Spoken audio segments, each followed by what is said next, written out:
제122화 이성을 잃을 수 있을까요? 포털의 연일 서해 공무원 피격 사건에 대한 정부의 새로운 입장을 다루는 기사로 가득한 가운데 감사원이 해당 사건에 대한 감사에 착수했다는 보도가 나왔습니다. 윤통도 출근길 약식 회견에서 기자들에게 조사가 좀 더 진행되지 않겠느냐면서 이번 사건을 조용히 넘어갈 것 같지는 않을 듯한 뉘앙스의 말을 남겼는데요. 지금 현재 민주당에서 주장하는 반발의 골자는 한마디로 조사 결과를 뒤집을 만한 뚜렷한 근거가 없지 않느냐는 거예요.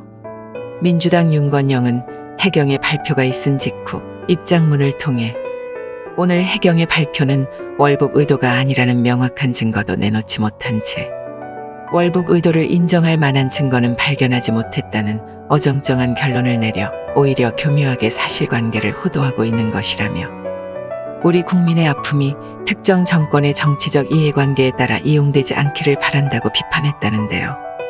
이게 참 개똥 같은 소리인 게 월북을 주장했던 전 정권에서 근거를 제시해야지 월북이 아니라는 쪽에서 어떻게 근거가 있을 수 있나요?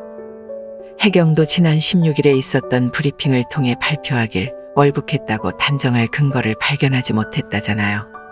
안 했다고 주장하는 쪽은 상식적으로 근거가 없는 것이고 오히려 월북을 주장한 쪽이 지금까지의 말도 안 되는 근거 외에 새로운 근거를 제시해야 하는 겁니다. 민주당이 내놓는 이런 신구 권력의 충돌이라는 프레임에 우리 동지 여러분들은 넘어가지 마시길 바랍니다. 이번 사건은 명백히 북괴에 내몰린 국민을 지켜주지 못한 국가가 국민의 명예조차 외면한 사건입니다. 국민 몇 명쯤 무참히 살해되고 해당 고인의 넋을 더럽히면서까지 북한을 감싸야만 지켜지는 평화라면 그따위 평화 필요 없으니 대한민국의 존엄부터 지켜주세요. 일단 감사원이 움직이기 시작했고 국민이 임해서도 사건의 진상을 규명할 거라는 성명까지 나왔으니 향후 조사 결과에 기대가 큽니다. 한편 하태경은 이번 사건과 관련해 정권 바뀌기 전 수사하기 전에 이미 월북이라는 결론을 냈다는 해경의 양심 선언이 있다고 주장했는데요.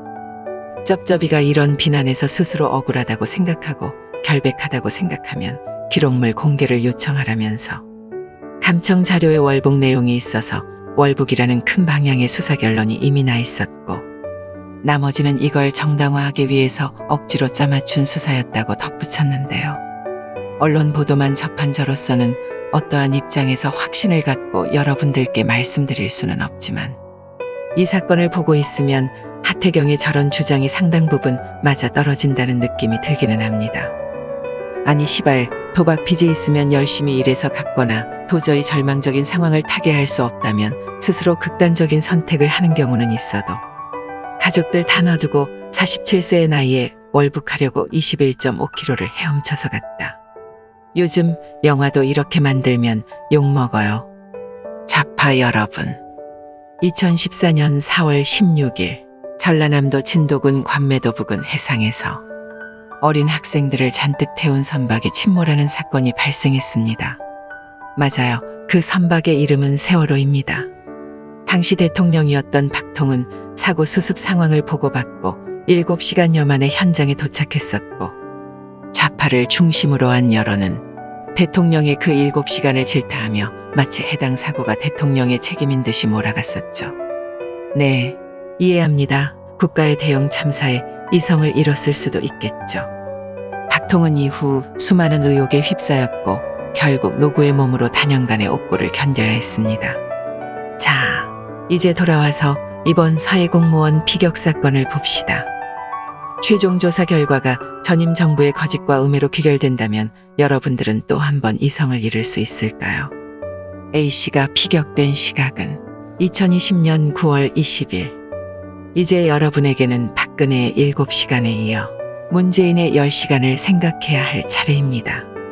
A씨 사망 첩보를 입수한 직후 청와대에서는 장관급 회의가 열렸지만 문재인은 그 회의가 열린 줄도 몰랐다가 이튿날 아침에 보고 받았다고 해요.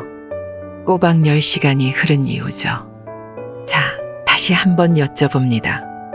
여러분들은 또 한 번 이성을 잃을 수 있을까요?